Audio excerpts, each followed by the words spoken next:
Sir அது ஒரு school exhibition. ஒரு ஆசிரியர் ஒவ்வொரு மாணவனா பார்த்துக்கிட்டே போறாரு. ஒரு மாணவன் 3 பெட்டி வச்சிருக்கான்.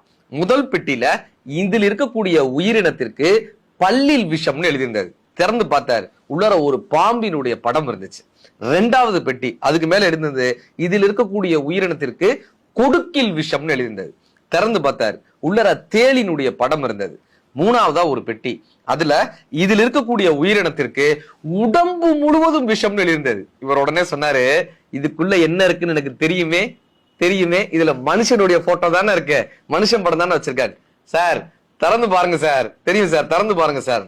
அவர் திறந்து பார்த்தாருங்க, உள்ள கண்ணாடி இருந்தது.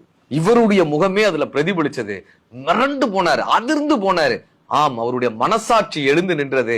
உங்களுக்குள் இருப்பதும் விஷம் தானே அந்த மனசாட்சி கேள்வி எழுப்பியது.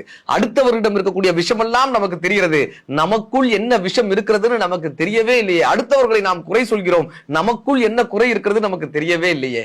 எவன் ஒருவன் அந்த விஷத்தை வெளியே தள்ளிவிட்டு வாழ்க்கையை சரியாக நடத்த கற்றுக்கொள்கிறானோ அவன் வாழ்க்கை தான் வரமாக இருக்கிறது. உடம்பு முழுவதும் வரமாக இருக்கிறது.